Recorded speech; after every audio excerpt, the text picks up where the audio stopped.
زي ما قلت لكم في اول الفيديو هنتكلم عن العيب القاتل او العيب الصعب اللي ممكن اي صاحب عربيه اول لما يعرفه يزعل زعل جامد جدا ويبقى عايز يبيع العربيه.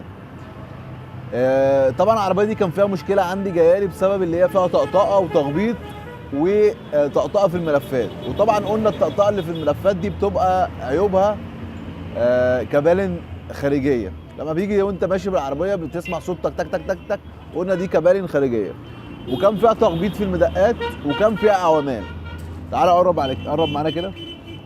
فطبعا احنا كشفنا على العربيه لقينا ان البراك كويسه، كشفنا لقينا المساعدين كويسه، المقصات كويسه، الاتاش ميزان كويسه. وبرغم كده بتخش اي مطب بتسمع تخبيط جامد جدا وطقطقه والعربيه بتعوم. قلنا العربيه بتعوم يبقى انت عندك مشكله في جلب المقصات. كشفت على جلب المقصات ما لقيتش الجلب المقصات فيها حاجه خالص ولا فيها اي مشكله. اول حاجه وانا بكشف على العيب التخبيط الطقطقه اللي معايا لقيت القفيز بتاع الميزان مكسور زي ما انتم شايفين كده، مكسور نصين. والعيب بقى القاتل بقى يا جماعه انا هوريه لكم دلوقتي، انتوا هتصدموا صدمه. وصاحب العربيه اللي طبعا مش موجود معانا لما يعرف هيتصدم برضك وهيزعل. ولو اي حد مكانه عرف العيب اللي في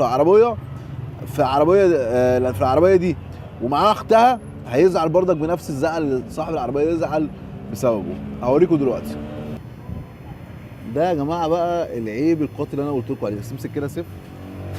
زي ما انتم شايفين كده الشرخ بتاع الركبه دي، الركبه اللي انا قلت لكم عليها ركبه المقص او الشاسيه بتاع اللانوس. وطبعا اللي قلنا قبل كده دي عيوب من عيوب اللانوس. لو انا دلوقتي خيروني ان انا اشتري لانوس او اشتري فيرنا، لا انا هشتري فيرنا. ليه؟ بسبب العيب ده، لان ده عيب قاتل. فعلشان تقدر تغير الجزء ده قصه كبيره جدا. ودلوقتي علشان نلحم برضك الجزء ده قصه كبيره. زي ما انتم شايفين كده، هات مفك كده. زي ما انتم شايفين الجنب بيتحرك، كل ده بيتحرك من مكانه اهو. الشرخ كل ده شرخ من فوق، مش شرخ من فوق كده ماسك الركبه كلها. لولا الشداد ده، صور يا سيدي الشداد ده، لولا الشداد اللي معمول ده اللي ماسك الركب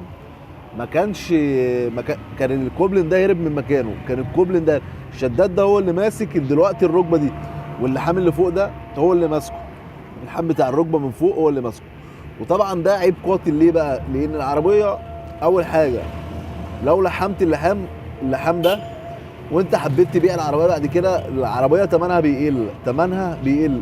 ليه؟ انا كراجل صنايعي بدور على العربيه لانوس عشان اشتريها. اول حاجه ببص عليها الركبتين، الركبه اليمين والركبه الشمال بتوع المقص. لو فيهم اي شرخ زي ما انتم شايفين الشرخ ده، طبعا ما بشتريش العربيه خالص ولا بفكر ان انا احط جنيه فيها، لان ده هتبقى قصه كبيره معايا. كل شويه الكوبلين يهرب، كل شويه فرد الشاسيه يفتح مني، وافضل على الموال ده كتير. فطبعا في ناس بتجيب الجزء ده استيراد، وفي سمكريه على مستوى عالي بتفك الجزء ده باحتراف وبتركب الجزء ده.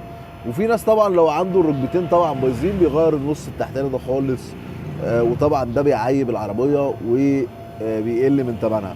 عشان كده سميت العيب ده العيب القاتل. زي ما انتم شايفين كده الجنب بيتهز معايا. طبعا الشداد ده لو مش راكب معايا وانا بهز كده الجنب ده يطلع معايا خالص. لولا الشداد ده هو اللي ماسك الجنب. يبقى خلي بالك كويس جدا من عربيتك واهتم بقصه الركب، وحاول على قد ما تقدر الناس اللي معاها عربيات اللانوس تاخد بالها من قصه الركبه دي، وما يغسلش العربيه ويخلي الميه تركن في الركب دي، لان الركب دي اللي بيبوشها وبيضعفها اللي الركبه دي الميه بتتحوش فوق وبتتكون جوه، فمع الوقت بيبقى فيها برومه وضعفت فتقطم معاك بالشكل ده. ده فيديو عن العيب القاتل. لو انت اول مره تتفرج معانا على القناه وحسيت فعلا الفيديو فادك اعمل لنا لايك.